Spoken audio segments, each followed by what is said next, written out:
বন্ধুরা, মুর্শিদাবাদ কিচেনে আপনাদের সকলকে স্বাগত। প্রতিদিনের মতো দুপুর ঠিক দুটোয় আবারও আমি আপনাদের সামনে আরও একটি রেসিপি নিয়ে চলে এসেছি।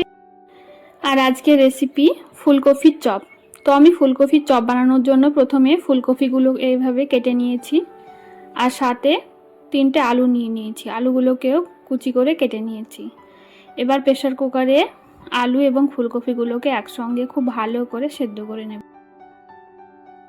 বন্ধুরা, আপনারাও এইভাবে প্রথমে খুব ভালো করে ফুলকপি এবং আলুগুলোকে খুব ভালো করে সেদ্ধ করে নেবেন। আর ফুলকপির মধ্যে আমি সামান্য লবণ আর সামান্য হলুদ দিয়ে দিচ্ছি, আর জল দিয়ে খুব ভালো করে সেদ্ধ করে নেব। আর বন্ধুরা, শীতের মরশুমে প্রচুর পরিমাণে বাঁধাকপি আর ফুলকপি পাওয়া যায়। তো আজকে আমি ফুলকপির চপ বানিয়ে আপনাদের দেখাচ্ছি। তো আপনারা এইভাবে একবার হলেও বাড়িতে ফুলকপি চপ বানিয়ে খাবেন। আর চপ তো অনেক কিছুরই হয়ে থাকে, তো আজকে আমি ফুলকপির চপ বানিয়ে আপনাদের দেখাচ্ছি। আর ফুলকপির চপ বানানোর জন্য আমি এদিকে পেঁয়াজ কেটে নিচ্ছি। পেঁয়াজ আমি কুচি করে কেটে নিচ্ছি, আপনারা বটিতেও কেটে নিতে পারেন।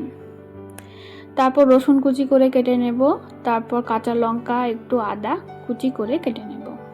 আপনারাও এভাবে কুচি করে সমস্ত উপকরণগুলোকে কেটে নেবেন।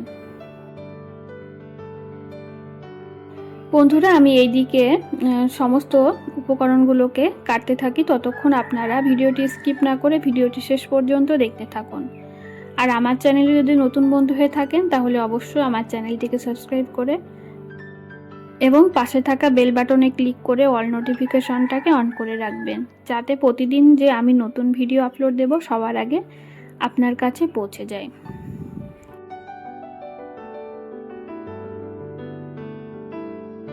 তো বন্ধুরা, আপনারা দেখতেই পাচ্ছেন আমি আদা, পেঁয়াজ আর সমস্ত উপকরণগুলোকে খুব ভালো করে কুচি করে কেটে নিয়েছি।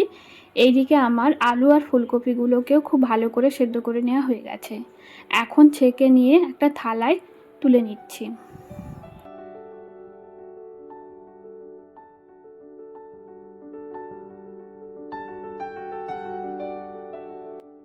থালায় তুলে নেওয়ার পর আমি একটা গ্লাস নিয়ে নিয়েছি। গ্লাস দিয়ে আলু ও ফুলকপিগুলোকে খুব ভালো করে ম্যাশ করে নিচ্ছি। তো আপনারা এভাবে খুব ভালো করে ম্যাশ করে নেবেন। আপনারা চাইলে হাত দিয়েও করে নিতে পারেন, কিন্তু প্রচুর পরিমাণে গরম আছে, তার জন্য একটা গ্লাস দিয়ে এভাবে ম্যাশ করে নিচ্ছি। আমার আলু ও ফুলকপিগুলোকে খুব ভালো করে ম্যাশ করে নেওয়া হয়ে গেছে। এখন শুকনো খোলায় মানে শুকনো কড়াইতে প্রথমে কাঁচা বাদাম দিয়ে দিলাম। কাঁচা বাদামগুলোকে একটু ভেজে নেব। ভেজে নেওয়া হয়ে গেছে, এবার আমি একটা পাত্রে তুলে নিচ্ছি। তারপর কড়াইতে একটু সরিষার তেল দিয়ে দিলাম, আর তেলের ওপর প্রথমে 5 ফোড়ন দিয়ে দিলাম। 5 ফোড়নটাকে একটু নাড়াচাড়া করে নেব। আর যে উপকরণগুলো আমি কেটে রেখেছিলাম, উপকরণের মধ্যে আমি এখানে পেঁয়াজ কুচি, রসুন কুচি, আদা কুচি আর কাঁচা লঙ্কা কুচি নিয়ে নিয়েছি। আপনারা চাইলে এখানে ধনেপাতা কুচিও নিতে পারেন, আবার টমেটোও নিতে পারেন। তো আমার আজকে নাই, সেহেতু আমি দিইনি।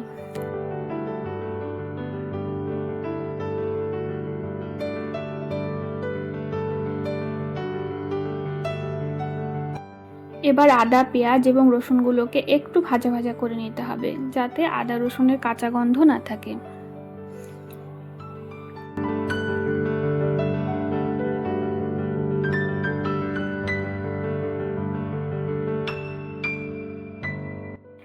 আমি আদা রসুনগুলোকে খুব ভালো করে হালকা করে ভেজে নিয়েছি। তারপর এর মধ্যে 1 চামচ মতো লবণ, 1 চামচ মতো হলুদ, 1 চামচ মতো ধনে ও জিরের গুঁড়ো দিয়ে দিলাম। তারপর ম্যাশ করে রাখা আলুগুলো আর ফুলকপিগুলোকে এর মধ্যে দিয়ে দিলাম।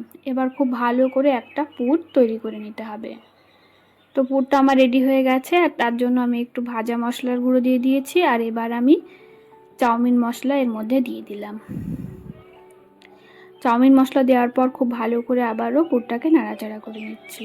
আর পুরটার মধ্যে একটু লবণ কম ছিল, তার জন্য লবণ দিয়ে দিলাম। আর সবশেষে আমি একটু চিনি দিয়ে দিলাম, কারণ চপের মধ্যে যদি একটু মিষ্টি ভাব থাকে তো বেশ ভালোই লাগে।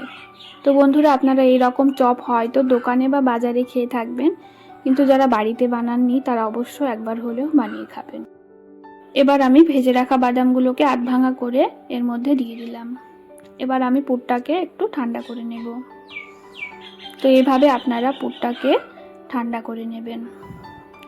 এবার একটা বাটিতে আমি বেসন নিয়ে নিলাম, আর বেসন নেওয়ার পর একটু চালের গুঁড়ি নিয়ে নিলাম।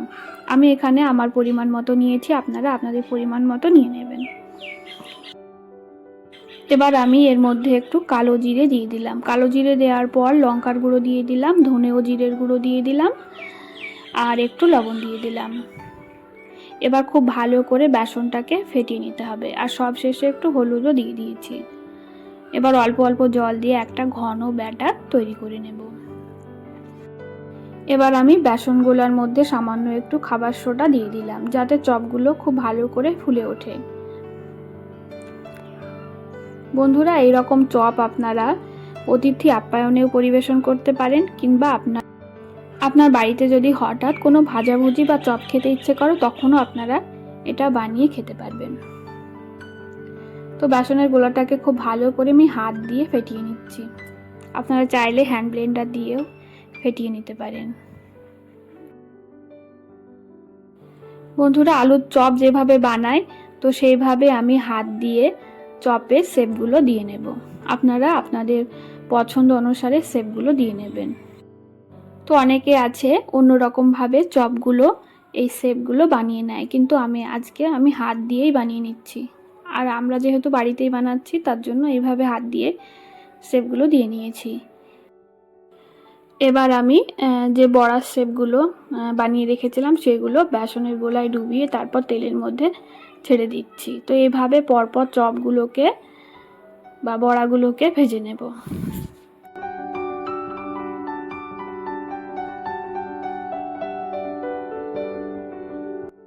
আর আপনারা চাইলে অনেকগুলো চপ একসঙ্গে ভাজতে পারেন। তো আমার কড়াইটা একটু ছোট হয়ে গেছে, তার জন্য অল্প অল্প করেই ভেজে নিচ্ছি। তো এইভাবে আপনারা ভেজে নেবেন। আর দেখতেই পাচ্ছেন চপগুলো কতটা ফুলে উঠেছে। তো এইভাবে আমি বাকি চপগুলোকে একইভাবে ভেজে নেব। আর চপগুলোকে ডুবো তেলেই ভেজে নিতে হবে। বন্ধুরা, আমার এই চপের রেসিপিটা আপনাদের কেমন লেগেছে অবশ্যই কমেন্টে জানাবেন। আর ভিডিওটি ভালো লাগলে ভিডিওটিতে অবশ্যই লাইক দেবেন, আর অনেকের কাছে শেয়ার করে পৌঁছে দেবেন। এবার আমি চপগুলো ভেজে নিয়েছি, আপনারা দেখতেই পাচ্ছেন। আর চপগুলো পরিবেশনের জন্য আমি এখানে টমেটো সস নিয়ে নিয়েছি। তো টমেটো সস দিয়ে চপ খেতে কিন্তু দুর্দান্ত লাগে। তো একটা চপ আমি আপনাদের ভেঙে দেখাবো।